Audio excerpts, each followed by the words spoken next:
kita imajinasikan suasana ketika Ramadan turun Al-Quran. Supaya kita tahu bulan Ramadan ini bulan yang di langit tuh sibuk banget loh. Malam Ramadan pertama di langit itu hiruk pikuknya tuh luar biasa. Euforianya tuh luar biasa. Gembira semua langit tuh. Sampai surga dibukain satu pintu yang tidak dibuka kecuali di bulan Ramadan. Dan pohon-pohon di surga itu dihias oleh Allah seperti kita menghias taman dengan lampu-lampu di atas pohon. Jadi surga di bulan Ramadan itu kelap-kelip, indah sekali. Tanpa itu aja udah indah surga teh. Saking indahnya surga, Nabi kan pernah melihat surga ketika lagi sholat ya. Kalau nggak salah lagi sholat gerhana matahari. Allahu Akbar, tring gitu. Allah buka tabir. Kalau bahasa kita itu dikasih kayak 4D gitu kan. Tiba-tiba Nabi ngelihat sesuatu yang lain. Allah bukakan tabir hijab surga sehingga Nabi melihat surga dari jarak yang sangat dekat. Saking dekatnya seolah-olah hanya dengan melangkah beliau bisa metik buah anggur di dalam surga. Nabi lagi sholat nih, Allah bukakan hijab, Nabi ngelihat surga, ada anggur yang bergelantungan dan gemes banget pengen dipetik saking kerennya nih anggur, saking ranum banget. Nabi berjalan lagi sholat menuju ke depan dan pengen ngeraih anggur.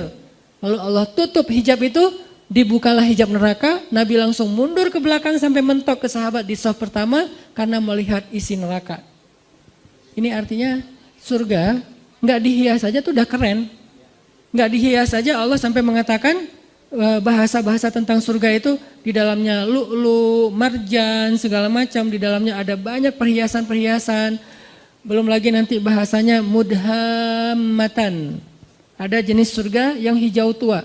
Surga hijau tua maksudnya apa? Surga yang lebat dengan pohon-pohonnya. Ini berarti surga kayak Amazon kalau di dunia. Hutannya lebat banget dan itu buat anak-anak yang anak-anak gunung lah ya. Yang senang-senang gunung tuh ada mudhammatan ayatnya. Saya lagi nyari-nyari surga yang ada ombaknya yang mana gitu. Yang ada mudham. Kenapa surga identik dengan gunung, kebun, rumah, pasangan? Yang pasti pasangan itu yang penting sih. Karena ada kebun, gunung, segala macam sendiri agak-agak garing juga ya. Dan insya Allah di surga itu nggak ada jomblo, tetap hashtag. Mudhammatan. Jadi anak-anak Wanadri ini coba baca Ar-Rahman dan coba bedah lagi ayat mudhammatan. Surganya hijau tua. Kenapa hijau tua? Saking lebatnya hutan di dalam surga. Kayak gimana jenis pohon di dalam surga? Satu pohonnya kita berjalan di bawahnya 100 tahun, itu belum keluar dari naungan dahan-dahannya. Kan di daerah Taman Sari gitu kan, ada pohon-pohon yang kebun binatang yang gede banget ya, melintasi jalan. Itu baru di dunia aja udah kayak gitu pohon, gimana di surga. Sehingga kalau kita berjalan di bawahnya 100 tahun, naik onta nih 100 tahun, belum keluar dari dahan atau naungan keteduhan satu pohon doang. Makanya disebut mudhammatan, hijau tua, lebat banget. Siapa yang ada di sana? Itu tempat spot buat berburu. Karena salah satu hobi nanti penghuni surga, terutama yang cowok-cowok berburu. Cewek-cewek nemenin cowoknya berburu. Berburu, kita udah, dan berburunya udah jago, bukan meleset-meleset wae ya. Jadi gak seru juga kan, meleset akhirnya stres. Kenapa? Gak dapat buruan. Masa di surga stres gitu? Pastilah. Nanti kalau yang tadi main air pasti udah jadi tiba-tiba jadi kayak Kelly Slater gitu. Tiba-tiba jadi main di barrel gitu, udah jago pro surfer gitu. Karena di sana tuh udah nggak ada lagi yang setengah-setengah, semuanya jadi pro.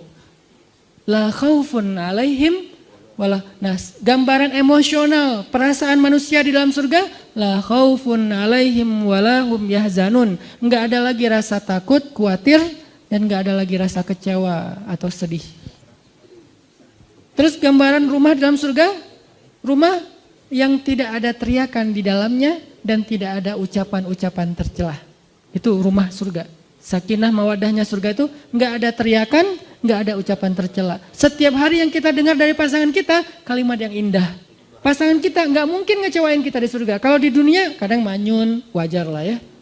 Kadang salah ngomong, wajar manusia. Tapi di surga nggak ada yang kayak gitu. Semuanya nikmat.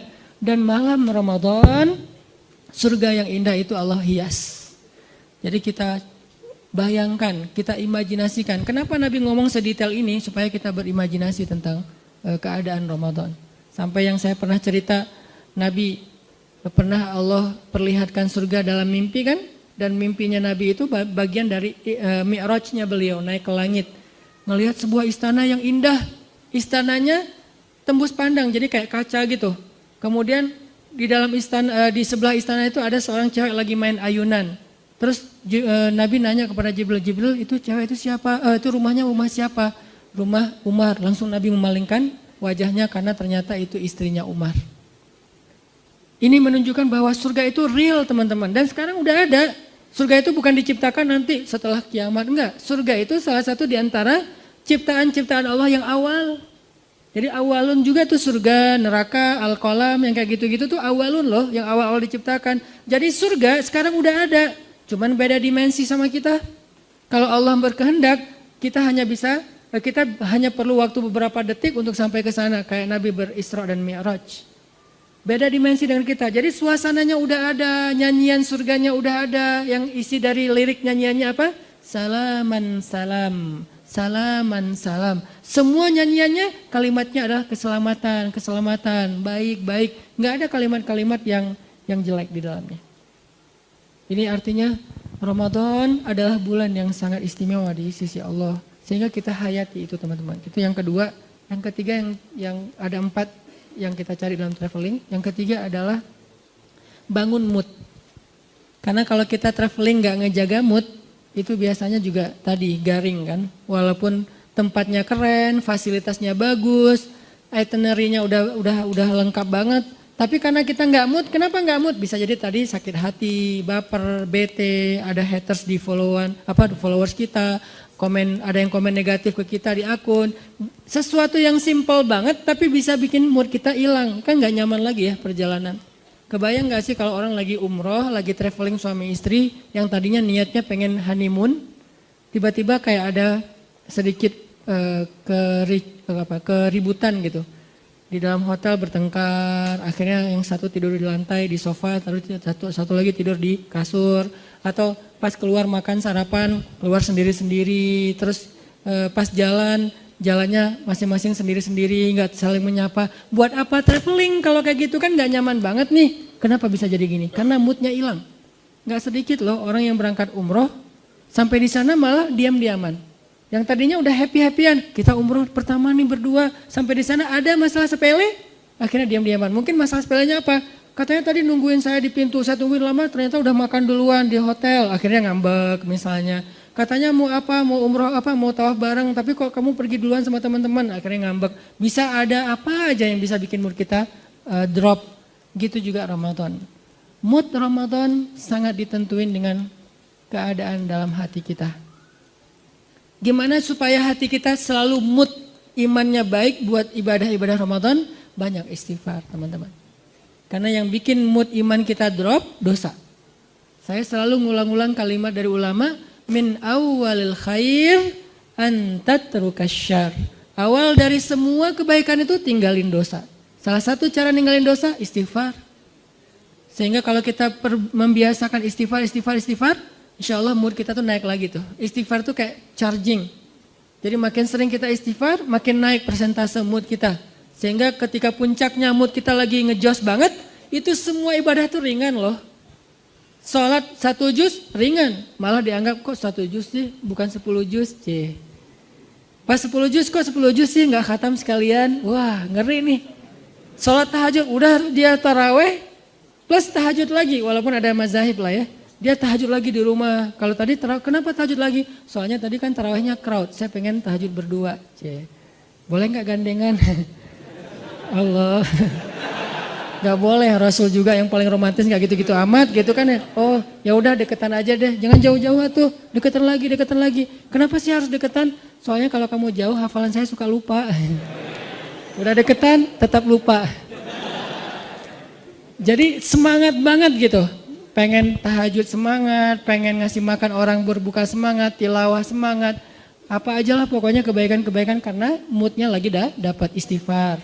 Dan yang terakhir, yang keempat, ini juga penting teman-teman. Kita tuh traveling tuh akan bakal jadi fun dan enjoy banget kalau kita perginya dengan seorang teman, partner traveling yang sehobi sama kita.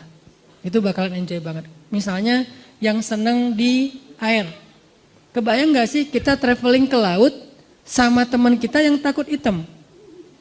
Bete banget kan? Nyemplung yuk, malas hitam gitu. Kalau saya kan emang gak takut hitam karena udah kagok kan, ya udah sekalian lah gitu.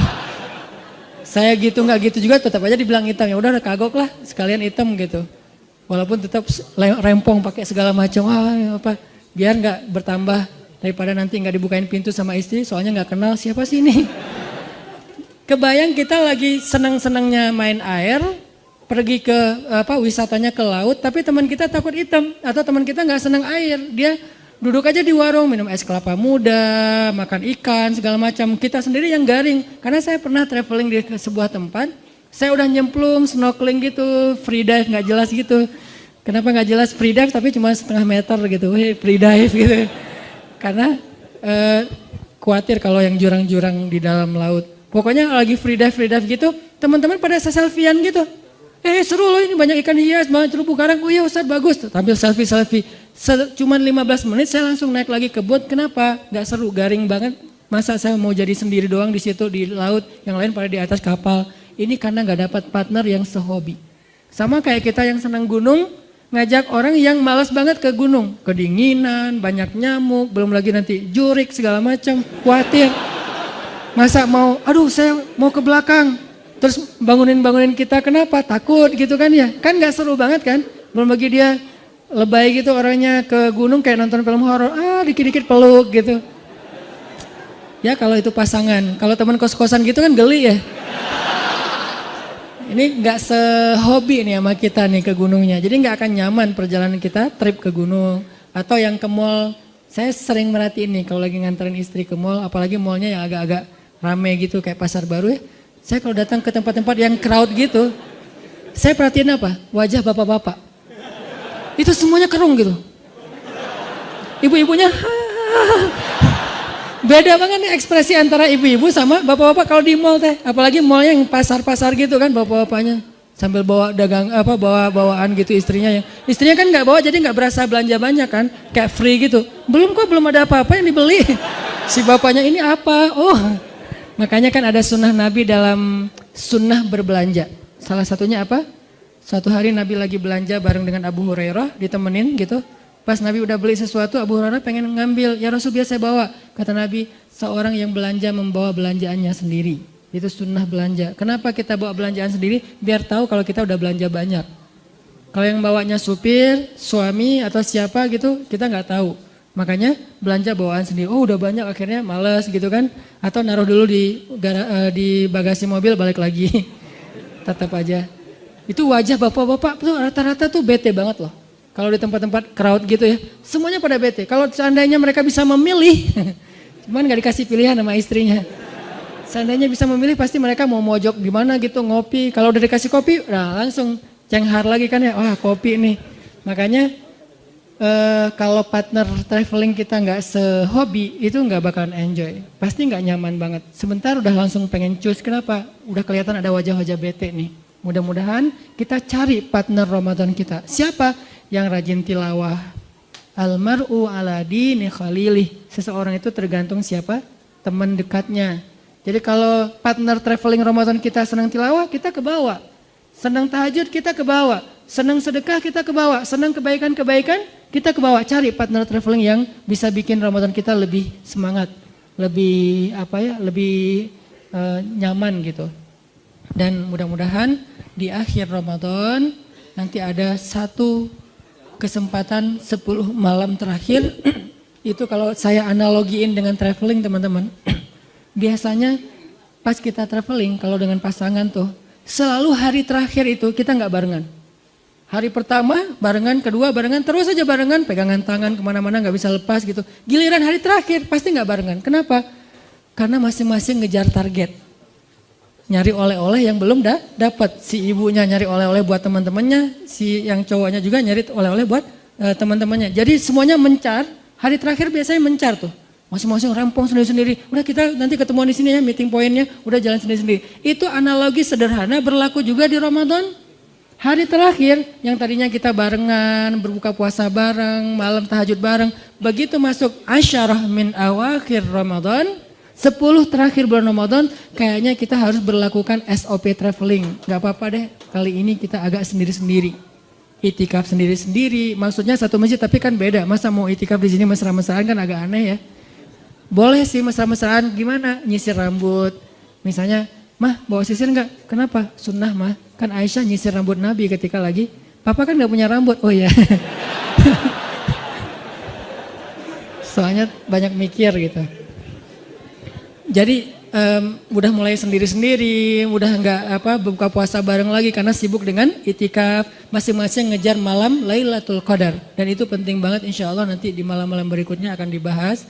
Mudah-mudahan tahun ini kita memperoleh Lailatul Qadar, dan seandainya tahun ini adalah Ramadan terakhir kita, ya Allah jadikanlah Ramadan ini sebagai penggugur semua dosa-dosa kami.